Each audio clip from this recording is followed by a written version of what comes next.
Hello hi नमस्कार, बहुत बहुत स्वागत करता हूं आप सभी का आपके अपने चैनल बीकॉम कॉर्नर के ऊपर। आज का वीडियो बहुत ज़्यादा स्पेशल और इम्पोर्टेंट होने वाला है तमाम बीकॉम प्रोग्राम और ओनर्स के सेमेस्टर 6 के स्टूडेंट्स के लिए। उम्मीद करता हूं आप सभी इस वीडियो लेक्चर के दरमियान मेरे साथ आखिरी तक बने रहेंगे। और हाँ, अगर आपको ये वीडियो हेल्पफुल लगता है, कंटेंट यूजफुल लगता है, तो इस वीडियो को लाइक करके अपने तमाम दोस्तों के साथ शेयर जरूर करेंगे। तो विदाउट वेस्टिंग द टाइम चलिए शुरू करते हैं।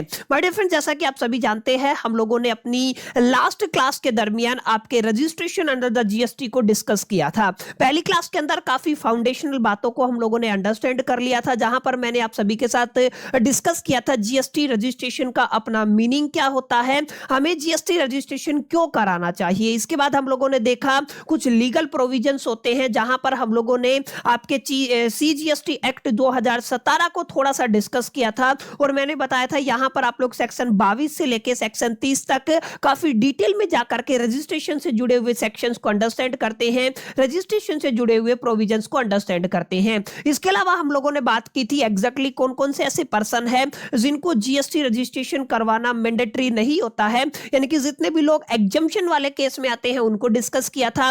कंपल्सरी रजिस्ट्रेशन वाला केस मैंने आप सभी के साथ डिस्कस कर लिया था। और इसके अलावा हम लोगों ने देखा था थ्रेशोल्ड लिमिट के बिहा पे एग्जैक्टली किस किस तरीके से क्या क्या लिमिट है और किन किन लोगों को किस किस तरीके से अपना रजिस्ट्रेशन कराना चाहिए। इसके अलावा मैंने आप सभी के साथ काफी डिटेल में जाके चर्चा किया था सीटीपी, जिसको आप लोग कहते हैं कैजुअल टैक्सेबल पर्सन, उसकी क्या मीनिंग होती है, क्या डेफिनेशन होती है। और लास्ट एंड फाइनल टॉपिक जो हम लोगों ने पढ़ा था that is the notified goods. यहां तक हम लोगों ने अपनी पहली क्लास के दरमियान काफी डिटेल में जाकर के चर्चा कर लिया था। आज की क्लास के अंदर हम लोग थोड़ा सा आगे बढ़ेंगे और डिटेल में जाकर के समझने वाले हैं कि एग्जैक्टली एक टर्म आता है जब आप लोग रजिस्ट्रेशन पढ़ते हैं, जीएसटी के अंडर रजिस्ट्रेशन की बात करते हैं, तो एक इंपॉर्टेंट टर्म आता है that is the aggregate turnover. तो एग्रीगेट टर्नओवर का अपना मीनिंग क्या होता है? देखिए माय डियर फ्रेंड्स, जब भी आप लोग एग्रीगेट टर्नओवर की बात करते हैं ना, तो डेफिनेशन को जब आप लोग पढ़ते हैं तो कुछ बेसिक बातें हैं जिनको आपको समझना है। जब भी आप लोग एग्रीगेटेड टर्नओवर की बात करेंगे तो याद रखना है आपको यहां पे डील करना है सेक्शन 2 के साथ, और हमारा सबसेक्शन रहेगा 6। माने सेक्शन 2 सबसेक्शन 6 किसको डिफाइन करता है? एग्रीगेट टर्नओवर की डेफिनेशन को डिफाइन करता है। और जब आप लोग आगे जाके रजिस्ट्रेशन को पढ़ेंगे, जैसे जैसे आगे बढ़ेंगे ना, तो काफी जगह पे हम लोग एग्रीगेट टर्नओवर इस टर्म का इस्तेमाल करेंगे। तो हमें पहले ही इस शब्द के मीनिंग को अच्छे से समझ लेना है। समझ में आया? तो जो आपका सीजीएसटी एक्ट 2017 है, उसका सेक्शन 2 सबसेक्शन 6 किसको डिफाइन करता है? एग्रीगेट टर्नओवर को डिफाइन करता है, जो आपको यहां पे भी लिखा मिलेगा। क्लियर है? अब आपको समझना है एग्रीगेट टर्नओवर का मीनिंग क्या होता है। देखिए एग्रीगेट का मतलब इकट्ठा आप लोग ऐसे समझ सकते हैं, यानी आप लोग कह सकते हैं aggregate value of all taxable supplies. देखिए ध्यान रखिएगा, जितनी भी टैक्सेबल सप्लाईज है सबका एग्रीगेट वैल्यू लेके चलना है। प्लस में आपको यहां पे एग्जम्प्टेड सप्लाई को भी लेके चलना है, प्लस में आपको export of goods and services को भी लेके चलना है, एंड आपको यहां पे इंटर स्टेट सप्लाई को भी लेके चलना है। और फिर person having the same pen, एक ही पेन के अंडर ये सारी चीजें होनी चाहिए। To be computed on the all India basis excluding. Excluding की बात मैं पहले बाद में करूंगा। पहले आपने क्या समझा? पहले हमने समझा जितनी भी आपकी टैक्सेबल सप्लाईज है, जितनी भी आपकी एग्जम्प्टेड सप्लाईज है, जितना भी आपका एक्सपोर्ट है गुड्स और सर्विस का, एंड जितना भी आपका इंटर स्टेट सप्लाई है, सबका जो एग्रीगेट है ना, वो क्या कहलाता है? वो कहलाता है आपका एग्रीगेटेड टर्नओवर। बहुत बेसिक बात है जिसको आपको अपने ख्याल में और अपने जहन में रखना है। इंपॉर्टेंट बात क्या है? यहां पे कुछ चीजें हैं जिनको आप लोग एक्सक्लूड करके चलते हैं। एक्सक्लूड का मतलब जिनको आपको शामिल नहीं करना है। जैसे सबसे पहले आप लोग जीएसटी की बात करते हैं। अब जीएसटी का मतलब चाहे वो आपका सीजीएसटी हो, चाहे वो आपका एसजीएसटी हो, चाहे वो आपका आईजीएसटी हो, 4 तरीके के जीएसटी पढ़ाए थे ना, चाहे आपका वो यूटीजीएसटी हो, ये तमाम तरीके के जो जीएसटी है ना माय डियर फ्रेंड्स, ये आपके यहाँ पे एक्सक्लूड किए गए हैं। माने इनको हमें यहाँ पे इंक्लूड नहीं करना है। जब भी आप लोग एग्रीगेटेड टर्नओवर की बात करते हैं तो ये सारी चीजें हमें बाहर रखनी है। क्लियर? तो यहाँ पे आप लोग देखेंगे एक्सक्लूडिंग में आपको क्या करना है, सीजीएसटी करना है, एसजीएसटी करना है, यूटीजीएसटी करना है और आईजीएसटी करना है, अलोंग विद जितने भी सेस हो गए। जैसे आपने इनकम टैक्स के अंदर पढ़ा होगा, जो आपका हेल्थ एंड एजुकेशन सेस लगता था वो कितना परसेंट लगता था, 4%। में आपके इनकम टैक्स की बात कर रहा हूं, तो जितने भी सेस है ना वो भी यहाँ पे क्या होंगे, एक्सक्लूड होंगे। तो आपको क्या क्या इंक्लूड करके चलना है, क्या क्या एक्सक्लूड करके चलना है, इसके अलावा आपको ध्यान रखना है। अगर आप लोग आरसीएम की बात करते हैं, रिवर्स चार्ज मैकेनिज्म की बात करते हैं, तो वहां पे भी आपको कुछ चीजें हैं जिनको एक्सक्लूड करके चलना है। इन शॉर्ट में आप लोग कह सकते हैं सीजीएसटी एक्ट 2017 के अकॉर्डिंग उसका सेक्शन 2 सबसेक्शन 6 हमें डिफाइन करता है किसकी डेफिनेशन, एग्रीगेटेड टर्नओवर की डेफिनेशन। यहां पे साफ साफ शब्दों में बताया गया है, aggregated value of all taxable supplies, exempted supplies, export of goods and service and interstate supplies of a person having the same PAN to be computed on the all India basis। and exclude क्या करना है, GST को exclude करना है, आपको cess को exclude करना है। इसके अलावा अगर आप लोग ध्यान देंगे ना, मैंने बताया रिवर्स चार्ज मैकेनिज्म के अंदर इनवर्ड सप्लाई को भी आपको यहाँ पे एक्सक्लूड करना। देखिए सीजीएसटी आप लोग एक्सक्लूड करके चलेंगे, एसजीएसटी, आईजीएसटी, यूटीजीएसटी और सेस ये तो आपने पढ़ लिया। अब जब भी आप लोग रिवर्स चार्ज मैकेनिज्म की बात करेंगे, और रिवर्स चार्ज मैकेनिज्म में आपका एक इनवर्ड सप्लाई होता है, एक आपका आउटवर्ड सप्लाई होता है। तो जो इनवर्ड सप्लाई का केस रहेगा ना, उसको भी आपको एक्सक्लूड करके चलना है। जब भी आप लोग एग्रीगेटेड टर्नओवर निकालेंगे तो आपको रिवर्स, बंद कर दो इसको, जो भी आप लोग एग्रीगेटेड टर्नओवर निकालेंगे ना, तो एग्रीगेटेड टर्नओवर के केस में आपकी जो आरसीएम की इनवर्ड सप्लाई है उसको क्या कर देना है, एक्सक्लूड करके चलना है। समझ में आया? जो आपका आउटवर्ड सप्लाई है वो इंक्लूड किया जा सकता है, लेकिन जो इनवर्ड सप्लाई है ना उसको क्या करना है, एक्सक्लूड करना है। इसके अलावा जितने भी आपके नॉन जीएसटी सप्लाईज हो गए, जैसे आप पेट्रोल की बात कर लीजिए, चाहे आप लोग एल्कोहल कंजम्पशन की बात कर लीजिए, यहां पर जीएसटी लगता ही नहीं है, तो ये भी क्या होंगे, आपके एक्सक्लूड होंगे। यानी आप लोग क्या कह सकते हैं, नॉन जीएसटी सप्लाई जितनी भी हैं वहां पर, जैसे पेट्रोल की बात कर लीजिए, alcohol for the human consumption, ये सब क्या होंगे, एक्सक्लूड होंगे। समझ में आया? तो बहुत बेसिक लेवल पे आपको समझना है एग्रीगेटेड टर्नओवर की डेफिनेशन क्या होती है। कई बार यहां से न्यूमेरिकल प्रॉब्लम भी आपके एग्जामिनेशन के अंदर पूछी जाती है। तो यहां तक उम्मीद करता हूं आपको एग्रीगेटेड टर्नओवर का मीनिंग समझ में आ गया होगा। अगर आप लोग यहां पे फॉर्मेट को समझना चाहते हैं तो कुछ बेसिक बातें हैं। यहां पे एग्रीगेटेड टर्नओवर किसके इक्वल होगा, याद रखिएगा, यहां पे आपका एग्रीगेटेड टर्नओवर होगा जितनी भी आपकी टैक्सेबल सप्लाई है उनके अंदर आपको exempted supply, zero rated supply plus में इंटरस्टेट सप्लाई को ऐड कर देना है और आपको माइनस कर देना है जीएसटी एंड सेस को। ठीक है, तब तमाम तरीके के जीएसटी और तमाम तरीके के सेस को आपको यहां पे घटा देना है। तो आपको जो रिजल्ट मिलेगा वो क्या मिल जाएगा माय डियर फ्रेंड्स, वो आपको एग्रीगेटेड टर्नओवर मिल जाएगा। ठीक है, तो यहां पे काफी बार आप लोग एग्रीगेटेड टर्नओवर का जिक्र करेंगे तो आपको इससे रिलेटेड प्रोविजंस भी याद होना चाहिए, किस सेक्शन के अंदर, किस सब सेक्शन के अंदर आपका सीजीएसटी एक्ट आपको एग्रीगेटेड टर्नओवर की डेफिनेशन बताता है। इसका ये वाला जो फॉर्मेट है ये भी आपको मेमोराइज होना चाहिए। क्लियर है? आपको क्या होना चाहिए, आपका मेमोराइज होना चाहिए। इस चीज को भी आपको अपने ख्याल में और आपके जहन में रखना है। समझ में आया? तो ये कुछ बातें थी जहां पर एग्रीगेटेड टर्नओवर आप सभी ने पढ़ा होगा। छोटा सा टॉपिक था, इतना ज्यादा इंपॉर्टेंट आपके एग्जामिनेशन के प्रोस्पेक्टिव से नहीं है। दैट्स व्हाई हम लोग जितनी भी चीजें जिस हिसाब से आपके एग्जामिनेशन में क्वेश्चन पूछे जाते हैं उसी हिसाब से हम लोग डिस्कशन करने वाले हैं। इस चैप्टर के अंदर सबसे जरूरी जो बात रहेगी, आफ्टर द थ्रेशोल्ड लिमिट आपको यह समझना है आपके जीएसटी रजिस्ट्रेशन का प्रोसेस क्या होता है। इनिशियल लेवल पे मैंने आप सभी के साथ डिस्कस किया था कि सर जब भी आप लोग रजिस्ट्रेशन की बात करते हैं तो किनको रजिस्ट्रेशन कराना है, किनको नहीं कराना है, किनको कंपलसरी रजिस्ट्रेशन कराना है, इन तमाम मुद्दों पर चर्चा करने के बाद सभी बच्चों के दिमाग में सवाल आता है कि सर रजिस्ट्रेशन होता क्यों है। मैंने बता दिया और किस तरीके से होता है। तो आज की वीडियो के अंदर हम लोग काफी डिटेल में जाकर के किस टॉपिक को पढ़ने वाले हैं, हम लोग पढ़ने वाले हैं process of registration under the GST. अगर आप लोग जीएसटी के अंदर रजिस्ट्रेशन कराना चाहते हैं तो उसका अपना क्या प्रोसेस होता है। ठीक है, अब जैसा कि मैंने इनिशियल लेवल पे बताया था, अगर आप लोग जीएसटी रजिस्ट्रेशन कराते हैं तो सबसे पहली बात तो आपको याद रखना है, आप लोग रजिस्टर्ड टैक्सेबल पर्सन बन जाते हैं। अगर आपने रजिस्ट्रेशन करा लिया तो आप लोग क्या बन जाएंगे, आप लोग बन जाएंगे रजिस्टर्ड टैक्सेबल पर्सन। एक तो बात आपको ये याद रखनी है, ठीक है। और अगर आप लोग रजिस्टर्ड टैक्सेबल पर्सन बन जाते हैं तो मैंने बताया था आपको क्या मिलता है, जीएसटीआईएन मिलता है। जीएसटीआईएन का मतलब क्या होता है, goods and service tax identification number. और अगर आपको एक बार जीएसटीआईएन नंबर मिल गया तो उस केस में आप लोग बुनियादी तौर पे क्या क्या चीजें कर सकते हैं, आप लोग अपने कस्टमर से जीएसटी कलेक्शन का काम कर सकते हैं। सबसे पहले आप लोग क्या करेंगे सर, आप लोग जीएसटी कलेक्ट कर पाएंगे। सेकंड नंबर पे आप लोग क्या कर सकते हैं माय डियर फ्रेंड्स, आप लोग जो आपका क्या बोलते हैं, आप लोग आईटीसी को क्लेम कर पाएंगे। यानी कि आप लोग क्या कह सकते हो, आप आईटीसी क्लेम कर पाएंगे। इनपुट टैक्स क्रेडिट जिसको आप लोग बोलते हैं उसको क्लेम कर पाएंगे। और थर्ड सबसे लास्ट और इंपॉर्टेंट है, अगर आप लोग जीएसटी रिटर्न को फाइल करना चाहते हैं, ठीक है ना, जीएसटी रिटर्न को फाइल करना चाहते हैं तो वो भी आप लोग कर पाएंगे। लेकिन अगर आपने रजिस्ट्रेशन नहीं करवाया हुआ है तो मैंडेटरी बेसिस पे आप लोग ये सारी चीजें नहीं कर पाएंगे। तो ये बातें मैं आप सभी के साथ कर चुका हूं। आपको एक जीएसटीआईएन नंबर अलॉट होता है, ये मैंने आपको बता दिया था।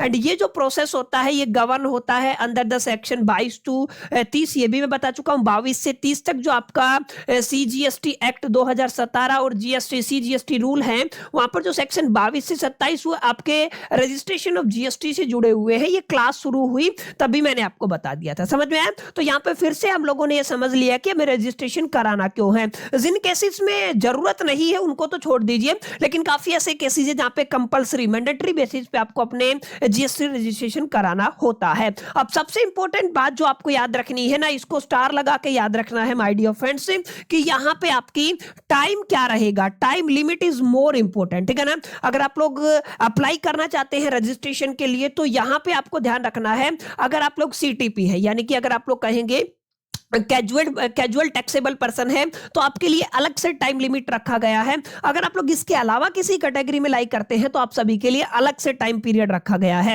यानी अगर आप लोग कहेंगे, अगर आप किसी भी पर्सन की बात करते हैं जो लायबल है रजिस्ट्रेशन के लिए, उसको within the 30 days from the date on which the liability arises, जिस टाइम पे उसकी लायबिलिटी अराइज हुई है, मान लीजिए जैसे किसी का थ्रेशोल्ड लिमिट होने वाला है, उसकी अगर लिमिट हो रही है तो विद इन द 30 डेज अगर नॉर्मल पर्सन है तो उसको क्या लेना पड़ेगा, उसको रजिस्ट्रेशन का प्रोसेस करना पड़ेगा। क्लियर है। अगर आप सीटीपी है, कैजुअल टैक्सेबल पर्सन है, तो आपको आपका जो कमेंसमेंट ऑफ द बिजनेस है, बिजनेस की जो शुरुआत करने के करीब से करीब का यानी कि मिनिमम 5 डे बिफोर आपको क्या करना पड़ेगा, यहां पे आपको रजिस्ट्रेशन कराना पड़ेगा। समझ में आया। तो सीटीपी के केस में कमेंसमेंट ऑफ बिजनेस के 5 दिन पहले की यहां पे चर्चा हुई है, यानी एट लीस्ट 5 डे बिफोर की बात हो रही है कमेंसमेंट ऑफ द बिजनेस। किसकी बात कर रहा हूं, कैजुअल टैक्सेबल पर्सन की बात कर रहा हूं। बाकी जो पर्सन बच गया उस केस में जैसे ही उसका जो लायबिलिटी अराइज हुआ है, लायबिलिटी अराइजिंग के विद इन द 30 डेज उसको क्या कराना होगा, रजिस्ट्रेशन कराना होगा। ये आपको बड़ी जरूरी बात आपको अपने ध्यान में और अपने जहन में रखना है। समझ में आया। तो ये आपका time limit for the registration बहुत ज्यादा जरूरी इंपॉर्टेंट आर्टिकल है, और रजिस्ट्रेशन की तो बात हम लोग कर ही चुके हैं। अब अगर आप लोग रजिस्ट्रेशन कराना चाहते हैं तो मोटा मोटा करके मैं आपको बता देता हूं, आपको 6 स्टेप के अंदर आपका रजिस्ट्रेशन कंप्लीट करना होता है। टोटल कितनी स्टेप बनेंगी माय डियर फ्रेंड्स, आपकी 6 स्टेप बनने वाली है। समझ में आया। सबसे पहले आपको एप्लीकेशन फॉर्म सबमिट करना होगा, जिसको आप लोग जानते हो। अगर आप लोग यहां पे ध्यान देंगे, यहां पे मैं इसको कहता हूं जीएसटी रजिस्ट्रेशन, कैपिटल में REG01, ये वाला फॉर्म आपको भरना होता है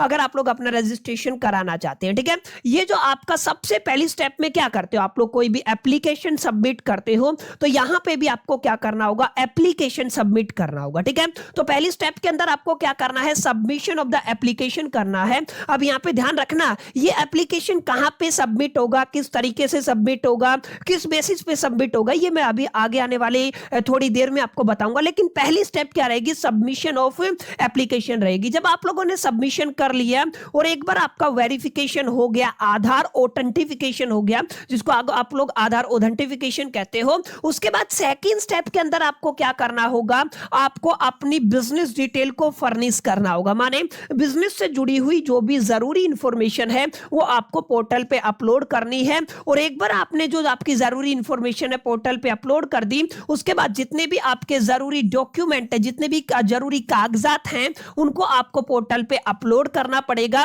और ये सारी चीजें आपकी जाती हैं जीएसटी ऑफिसर के पास वेरिफिकेशन के लिए। तो यहां पे अगर आप लोग देखेंगे चौथी स्टेप में क्या होगा, वेरिफिकेशन होगा जीएसटी ऑफिसर के द्वारा, ठीक है। तो जितने भी जीएसटी ऑफिसर हैं वो आपका वेरिफिकेशन करेंगे। वेरिफिकेशन से अगर आप वो सेटिस्फाई होते हैं तो आपको आपका जो वेरिफिकेशन अगर कंप्लीट हो जाता है तो उस टाइम पे आपको अप्रूवल मिल जाता है सर्टिफिकेट के लिए, और आप लोग उस टाइम पे अपना जो CGST यानी अब आप लोग कह सकते हैं GSTIN नंबर ले सकते हैं। क्लियर है। लेकिन कई बार क्या होता है कि जो आपका जीएसटी ऑफिसर है वो सेटिस्फाई नहीं होता है आपकी इंफॉर्मेशन से, तो वो आप सभी से एक क्लैरिफिकेशन मांगता है। अगर आपको क्लैरिफिकेशन आया तो आपको क्लैरिफिकेशन प्रोवाइड करना पड़ेगा, और क्लैरिफिकेशन से अगर अगेन जीएसटी ऑफिसर सेटिस्फाई होता है तो आपको ग्रांट कर दिया जाएगा रजिस्ट्रेशन, ठीक है। आपको क्या कर दिया जाएगा, आपको ग्रांट कर दिया जाएगा रजिस्ट्रेशन। लेकिन अगर वो यहां पे सेटिस्फाई नहीं होता है तो आपका जो एप्लीकेशन है उसको क्या कर दिया जाएगा, आपके एप्लीकेशन को रिजेक्ट कर दिया जाएगा। ये आपको थोड़ा सा ध्यान में रखना। अभी इस पूरे प्रोसेस के दरमियान टाइम पीरियड बड़ा जरूरी होता है। जैसे अभी अभी आप लोगों ने क्या पढ़ा, सर अगर आप लोग कैजुअल टैक्सेबल पर्सन है तो आप लोग कमेंसमेंट से बिफोर 5 डेज का बात की गई है, ठीक है ना। यानी अगर आप लोग ध्यान देंगे तो कितने दिन की बात हुई है, 5 दिनों की बात हुई है। और अगर आप लोग नॉर्मल पर्सन है तो जैसे ही आपकी टैक्स लायबिलिटी इंक्रीज होती है, यानी कि अगर आप लोग नॉर्मल पर्सन की बात करते हैं, ठीक है, तो उस केस में हमने क्या पढ़ा है, जैसे ही आपकी टैक्स लायबिलिटी अराइज हुई उसके विद इन 30 डेज आपको क्या कराना होगा, अपना रजिस्ट्रेशन कराना होगा। ये बात तो खैर हम लोग पढ़ चुके हैं। इसी तरीके से टाइम पीरियड आगे इन 6 की 6 स्टेप में बहुत मायना रखने वाला है, इसको आपको थोड़ा सा अपने जहन में रखना है, ठीक है। चलिए अब हम बात करते हैं पहली स्टेप की। अगर आप लोग करना चाहते हैं क्या, सबमिशन ऑफ एप्लीकेशन करना चाहते हैं, तो मैंने क्या बताया था, सबसे पहले आपको एप्लीकेशन किस फॉर्म के द्वारा, फॉर्म जीएसटी रजिस्ट्रेशन नंबर 1 में आपको क्या करना पड़ेगा, सबमिट करना पड़ेगा। तो REG01 करके ये फॉर्म रहेगा जिसको आपको फिल करना है। ये वाला फॉर्म आपको ऑनलाइन मोड में फिल करना होता है और जीएसटी पोर्टल पे जाके आपको इसको फिल करना होता है। इसको फिल करने के लिए आपको पैन कार्ड की जरूरत होती है, मोबाइल नंबर की जरूरत होती है, ईमेल आईडी की जरूरत होती है, और यहाँ पे OTP वेरिफिकेशन की जरूरत होती है। अगर आपका OTP वेरिफिकेशन डन हो जाता है तो आपकी पहली स्टेप कंप्लीट हो जाती है। कई स्टेट जो आपकी कई ऐसी सिचुएशन है जहां पे ओटीपी वेरिफिकेशन नहीं होता है, तो उस केस में आपको manual verification, manual physical verification आपको कराना होता है, या सिंपल लैंग्वेज में आपको क्या कराना होता है, फिजिकल वेरिफिकेशन कराना होता है, ठीक है। ये आपको थोड़ा सा ध्यान में रखना है। क्लियर। तो पहली स्टेप आपको समझ में आई, बेसिक स्टेप है, इसमें कोई आपको ज्यादा चीजें याद करने की जरूरत नहीं है, केवल इतना समझना है आपको फॉर्म जीएसटी REG01 भरना होता है, ऑनलाइन मोड में जीएसटी पोर्टल पे भरेंगे, बेसिक डिटेल डाल करके ओटीपी वेरिफिकेशन करेंगे तो आपका पहला स्टेप कंप्लीट हो जाएगा। सेकंड स्टेप में आपकी जितनी भी बिजनेस डिटेल है वो हमें फिल करनी होती है। जैसे आपको बताना है आपके बिजनेस का नाम क्या है, आपके बिजनेस की कॉन्स्टिट्यूशंस क्या है, ठीक है। आपको बताना है प्रिंसिपल प्लेस ऑफ बिजनेस क्या रहेगा, आपको एडिशनल प्लेस ऑफ बिजनेस भी बताना है अगर रिक्वायर्ड है तो। आपको जितने भी आपकी प्रमोटर्स है उनकी डिटेल्स डालनी है, पार्टनर्स की डिटेल डालनी है, डायरेक्टर की डिटेल्स डालनी है, यानी कि मैनेजमेंट के बारे में डिटेल डालनी है। इसके अलावा आपको बैंक अकाउंट डिटेल्स को भी यहां पे प्रोवाइड करना होता है। तो सेकंड स्टेप के अंदर आपको फर्निश करना होगा किनको, बिजनेस डिटेल्स को। समझ में आया। एक बार पहली स्टेप कंप्लीट हो गई तो सेकंड में आपने क्या किया, बिजनेस डिटेल्स प्रोवाइड कर दिया। अच्छा ये यहां पे अब अगर आप लोग ध्यान देंगे ना तो काफी किताबों में क्या कहा गया है कि यहां पे जब आप लोग रजिस्ट्रेशन कराते हैं ना जीएसटी का, ध्यान से समझिएगा मेरी बात को जो मैं आपको बता रहा हूं। जब भी आप लोग जीएसटी रजिस्ट्रेशन की बात करते हैं तो जीएसटी रजिस्ट्रेशन अपने आप में यहां पे 2 पार्ट में बताया जाता है, एक आपका पार्ट ए होता है और एक आपका पार्ट बी होता है। क्लियर है। अगर आप ध्यान देंगे तो यहां पे पार्ट ए के अंदर क्या होता है ना, यहां पे आपको एक टेम्परेरी बेस पे रेफरेंस नंबर जनरेट किया जाता है, ठीक है। उसी के बिहा पे आप लोग पार्ट बी को प्रोवाइड करते हैं और यहाँ पे आपको अपनी बैंक डिटेल प्रोवाइड करनी होती है। कई बार आपको क्या होता है कि एक ऑप्शन दे दिया जाता है, आप लोग अभी ना बल्कि बाद में जब आपसे एक पर्टिकुलर टाइम पीरियड के अंदर आपको ये दिन दे दिए जाएंगे, उसमें आपको क्या करना होगा, अपनी बैंक डिटेल को प्रोवाइड करना होगा, ठीक है। खैर ये बातें हम लोग आगे भी कर लेंगे, अभी के लिए समझे सेकंड स्टेप में हमने क्या कहा, बिजनेस डिटेल्स आपको यहाँ पे क्या करनी है, फिल करनी है। तीसरी स्टेप में मैंने बताया सबसे जरूरी आपको डॉक्यूमेंट्स को क्या करना है, अपलोड करना है। डॉक्यूमेंट देख लीजिए क्या क्या है। सबसे पहले आपका पैन कार्ड हो जाएगा, आधार कार्ड हो जाएगा, आपका फोटोग्राफ हो जाएगा, ठीक है। आपको एड्रेस प्रूफ ऑफ बिजनेस डालना है, सबसे जरूरी बात। बैंक अकाउंट प्रूफ डालना है, ये भी काफी इंपॉर्टेंट रहेगा।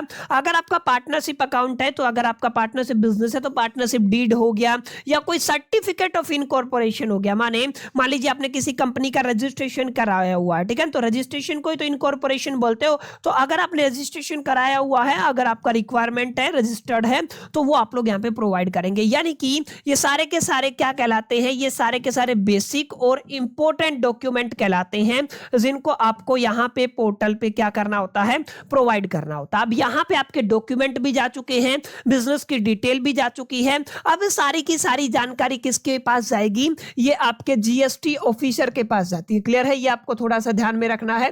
किसके पास जाती है, जीएसटी ऑफिसर के पास जाती है। अब यहाँ पे वो दो चीजें कर सकता है, या तो इसको ग्रांट कर सकता है, आपको क्या कर सकता है, ग्रांट कर सकता है आपका जीएसटीआईएन नंबर, ठीक है ना, आप लोग क्या कहेंगे, जीएसटीआईएन नंबर क्या कर सकता है, ग्रांट कर सकता है। या दूसरा केस क्या है, आपको क्लैरिफिकेशन के लिए एक लेटर भेजेगा, ठीक है, क्लैरिफिकेशन मांगेगा। और क्लैरिफिकेशन के अंदर भी अगर आप लोग ध्यान देंगे तो हमारे पास दो पॉसिबिलिटी बनती है। क्लैरिफिकेशन के अंदर भी क्या बनती है, दो पॉसिबिलिटी बनती है, सेटिस्फाई या तो आप लोग कहेंगे नोट सेटिस्फाई। नोट सेटिस्फाई के केस में आप लोग क्या कहेंगे, आप लोग ये कह सकते हैं कि आपका रिजेक्ट हो जाएगा। और अगर आप सेटिस्फाई हो जाता आपका जीएसटी ऑफिसर तो उस केस में आपको जीएसटीआईएन नंबर मिल जाता है, ठीक है। तो बेसिक बात है, आपको इसमें कंफ्यूजन नहीं होना है। अब अगर आप लोग थोड़ा आगे बढ़ेंगे तो यहाँ पे मैंने बताया आपका verification by the GST officer आता है। यहाँ पे जो आपकी application is examined by the GST officer. Application क्या होती है, जीएसटी ऑफिसर द्वारा एग्जामिन होती है और आपके द्वारा सारी जानकारी अगर सही दी गई है तो आपका रजिस्ट्रेशन अप्रूव हो जाता है। और अगर आपको जानकारी में कोई गड़बड़ होती है तो आपको क्लैरिफिकेशन देना होगा। ये ध्यान रखना है माय डियर फ्रेंड्स, अगर आपको क्लैरिफिकेशन दिया गया है, यानी कि जीएसटी ऑफिसर है ना, जीएसटी ऑफिसर आपको क्या देगा, क्लैरिफिकेशन देगा। तो क्लैरिफिकेशन किस फॉर्म में आएगा, ये काफी अहम बात है, ये आपको थोड़ा याद रखना है। तो यहाँ पे आपका होता है फॉर्म जीएसटी आरईजी, याद रखिएगा 03, ठीक है ना, आप लोग क्या कहेंगे 03। ये तो जीएसटी ऑफिसर इस फॉर्म में आपको क्लैरिफिकेशन मांगेगा और आप जो क्लैरिफिकेशन देंगे वो फॉर्म क्या रहेगा, वो रहेगा आपका FORM GST REZ, यानी कि रजिस्ट्रेशन फॉर्म 04, ठीक है। यहां पे आपका रिप्लाई जाएगा, याद रखिएगा आपका क्लैरिफिकेशन जाएगा। और ये कौन दे रहा है, ये आपका जीएसटी ऑफिसर दे रहा है, ये आपको थोड़ा सा याद रखना, ठीक है। तो आपको समझ में आया कि नहीं आया जो बातें मैं बता रहा हूं, जीएसटी ऑफिसर का केस काफी अहम हो जाता है, उसी को सेटिस्फाई करना होगा, उसी को जो इंफॉर्मेशन आपने प्रोवाइड की है उसी को एक तरीके से जस्टिफाई करना होगा, तभी वो आपको क्या करेगा, आपका जीएसटीआईएन नंबर ग्रांट करता है, ठीक है, रजिस्ट्रेशन के लिए। अब पांचवी स्टेप में अगर आपका मान लीजिए आपको क्या करना है, क्लैरिफिकेशन देना है, तो क्लैरिफिकेशन REZ 04 मैं बता चुका हूं। अच्छा, ये with in the 7 working days देना है, क्लियर है। यहां पे देखिएगा एक बहुत जरूरी बात बताता हूं मैं आपको, अगर आप लोग जीएसटी ऑफिसर की बात करते हैं, ठीक है, आप किसकी बात करते हैं सर, आप जीएसटी ऑफिसर की बात करते हैं, ठीक है। अगर आप लोग जीएसटी ऑफिसर की बात करते हैं, दो केस बनते हैं, या तो वो क्या है आपका सेटिस्फाइड है, ठीक है। अगर वो आपका सेटिस्फाइड है तो क्या कर देगा, वो ग्रांट कर देगा, किसको, मैंने अभी भी बताया आपका जीएसटीआईएन नंबर को, ठीक है। तो इसमें तो कोई आपकी दिक्कत ही नहीं है। अगर वो आपका सेटिस्फाइड नोट सेटिस्फाई आ जाता है, ठीक है, वो क्या कहता है, वो आपका नोट सेटिस्फाई आ जाता है, तो यहां पे भी दो प्रोबेबिलिटी है, आपसे क्या मांगेगा, आपसे मांगी जाएगी क्लैरिफिकेशन, क्या मांगी जाएगी, अगर नोट सेटिस्फाई है तो आपसे क्या मांगी जाएगी, क्लैरिफिकेशन मांगी जाएगी। और क्लैरिफिकेशन के अंदर भी सेटिस्फाई होगा तो आप लोग कह दीजिए यस, और अगर आपका सेटिस्फाई नहीं होगा तो आपका क्या हो जाएगा, नो, ठीक है। अगर सेटिस्फाई नहीं हुआ तो फाइनल केस में आपको क्या देखने को मिलेगा, आपको आपका रिजेक्ट कर दिया जाएगा, और अगर आप लोग ये सेटिस्फाई है तो क्या कर दिया जाएगा, ग्रांट कर दिया जाएगा। याद ये रखना है कि ये जो आपका ऑफिसर है इसके पास फाइल जाता है तो ये सेटिस्फाई होने के लिए यानी कि ग्रांट करने के लिए या क्लैरिफिकेशन के लिए इसके पास भी केवल और केवल 7 वर्किंग डेज का ही टाइम पीरियड होता है और आपको जो एक क्लैरिफिकेशन देना होगा ये भी आपको विद इन 7 डेज देना होगा। क्लियर, याद रहेगा।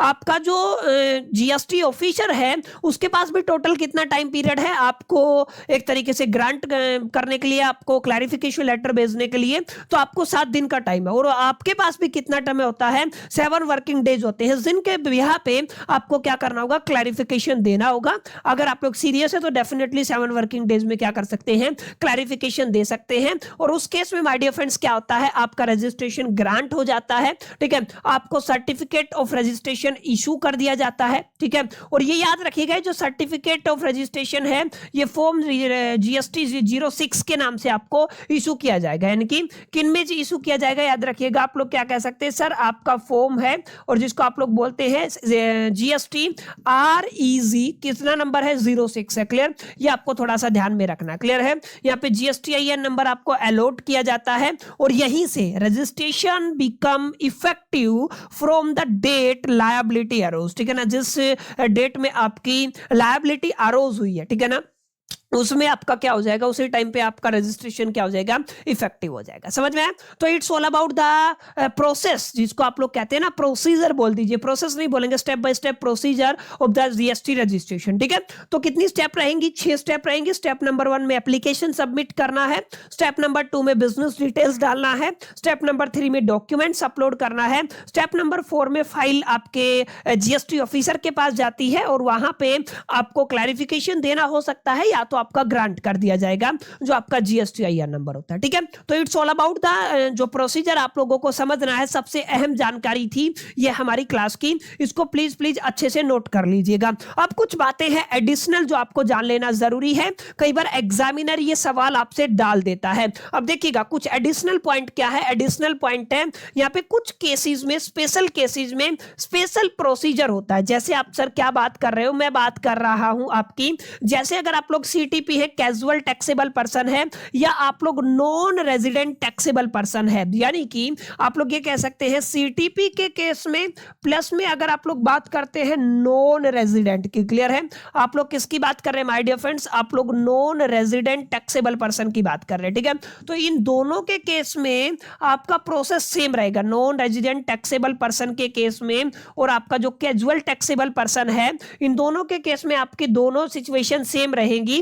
ध्यान रखना यहां पे आपका जो टैक्स लायबिलिटी है, यानी कि एस्टिमेटेड जो टैक्स लायबिलिटी है वो आपको एडवांस में पेमेंट करना होता है CTP को। ठीक है ना, तो मस्ट पे एडवांस टैक्स, इसको उसके ऊपर टैक्स क्या पर पे करना होता है, एडवांस पे करना होता है based on the estimated liability, अपनी एस्टिमेशन के बिहाफ पे उसको एडवांस में टैक्स पे करना है। सेम चीज आपकी किसके ऊपर लागू होती है, नॉन रेजिडेंट टैक्सेबल पर्सन के अंदर। ठीक है, और ये जो रजिस्ट्रेशन है केवल और केवल 90 दिन के लिए लागू होता है। हालांकि याद रखिएगा 90 दिन के बाद इसको आगे और फर्दर 90 दिन के लिए एक्सटेंड किया जा सकता है, यानी आप लोग क्या कहेंगे, एक्सटेंडेबल बाय द 90 डेज। काफी अहम जानकारी है, इसको भी नोट कर लीजिएगा। Similar to the casual taxable person advance tax payment compulsory, ये मैं बता चुका हूं। यहां पे आपके एडवांस टैक्स पेमेंट कंपलसरी रहेगा और 90 डेज तक ये आपका रजिस्ट्रेशन वैलिड रहता है। और याद रखिएगा एडिशनल 90 डेज तक आप लोग क्या करा सकते हैं, इसको एक्सटेंड करा सकते हैं। समझ में आया? तो this is all about the procedure for the GST registration, जिसको आज की क्लास के अंदर हम लोगों ने डिस्कस किया है। एक छोटी सी चीज और हम लोग डिस्कशन करेंगे, इफेक्टिव डेट ऑफ रजिस्ट्रेशन काफी जरूरी हो जाती है। देखिए अब यहाँ पे दो पॉसिबिलिटी है, अगर आपने विद इन 13 डेज जो आपका टैक्स लायबिलिटी अरोज हुआ उस टाइम पे अगर आपने रजिस्ट्रेशन के लिए अप्लाई कर दिया या उसके बाद किया तो दो पॉसिबिलिटी ये बन गई, यानी आप लोग क्या कह सकते हो, application with in the 30 days अगर आप लोग करते हो तो दिस डेट को आपका लायबिलिटी अराइज हुआ है वही आपका इफेक्टिव डेट माना जाएगा। लेकिन अगर आपने आफ्टर द 30 डेज अप्लाई किया है तो आपका इफेक्टिव डेट ग्रांट वाला माना जाएगा, यानी कि जिस डेट को आपको GSTIN या सर्टिफिकेट ग्रांट हुआ है। अगर आप लोग वॉलंटरी रजिस्ट्रेशन की बात करते हैं तो यहां पे वॉलंटरी रजिस्ट्रेशन के केस में डेट ऑफ ग्रांट ही आपका क्या रहेगा, इफेक्टिव डेट रहेगा। समझ में आया? तो ये आपको थोड़ा ध्यान में रखना है, तीनों डेट काफी अहम हो जाती है। क्लियर है? अच्छा, कुछ अमेंडमेंट कई बार करने होते हैं, जैसे मैंने बताया ना 2 फॉर्म आपके होते हैं, 2 पार्ट में आपका रजिस्ट्रेशन होता है। आमूमन जब जब आप किताबों में पढ़ेंगे, एक तो आपका पार्ट ए रहेगा, एक आपका पार्ट बी रहेगा। क्लियर? ये आपको थोड़ा ध्यान में रखना, ठीक है। तो अगर आप लोग अमेंडमेंट करना चाहते हैं तो अमेंडमेंट के लिए आपका कौन सा फॉर्म रहता है याद रखिएगा, आपका रहेगा फॉर्म GST-REG 14 के नाम से। क्लियर है? ये किस में होता है? ये आपके अमेंडमेंट के लिए होता है, ठीक है। जैसे अमेंडमेंट के अंदर आप लोग क्या क्या बदली कर सकते हैं, जैसे अगर आप लोग कोई भी चेंज करना चाहते हैं, यानी कि any change in the detail must be informed in the form of GST registration 14 and approval issued on the form 15। ठीक है ना? जैसे अगर आपने 14 में अप्लाई किया तो आपको सीधी सी बात है अप्रूवल 15 में ही मिलेगा। इस चीज को आपको समझना है। और अगर आप लोग कैंसिलेशन ऑफ रजिस्ट्रेशन की बात करते हैं तो कैंसिलेशन एप्लीकेंट जो टैक्स पेयर है वो भी कर सकता है, और आपका GST ऑफिसर नॉन कंप्लायंस के केस में आपकी जो रजिस्ट्रेशन है उसको क्या कर सकता है, कैंसिल कर सकता है। और ये जो आपका एप्लीकेशन मेड होगा रजिस्ट्रेशन 16 में होगा, ये भी आपको थोड़ा सा ध्यान में रखना है, ठीक है। तो माय डियर फ्रेंड्स, ये कुछ बातें थी जो आज की क्लास के अंदर हम लोगों ने करी, जहां पर हम लोगों ने सबसे पहले समझा, सबसे पहली जो मैंने आपको सबसे पहला जो टॉपिक आज की क्लास के अंदर करवाया वो आपका एग्रीगेटेड टर्नओवर वाला था, जिसके ऊपर हम लोगों ने मोटा मोटा बेसिक डिस्कशन किया और हमने बहुत अच्छे से समझ लिया है 6 की 6 स्टेप क्या रहेंगी। अगर आप लोग step by step procedure of GST registration को जानना चाहते हैं, कितना कुछ टाइम पीरियड रहेगा, किन किन बातों का आपको ख्याल रखना है, ये कुछ बातें हैं माय डियर फ्रेंड्स जिनको हम लोगों ने अच्छे से समझ लिया है। तो माय डियर फ्रेंड्स, अगर ये चीजें आपको पसंद आई है, आज की क्लास अगर आपको समझ में आई तो इस वीडियो को लाइक जरूर कर दीजिएगा, दोस्तों के साथ शेयर करना मत भूलिएगा। पहली दफे चैनल पे आए हैं तो सब्सक्राइब करके बेल आइकन को जरूर प्रेस कर दीजिएगा। इस वीडियो के अंदर इतना ही, मिलते हैं नेक्स्ट वीडियो के अंदर। जब तक के लिए मैं तो all the best, till the keep learning.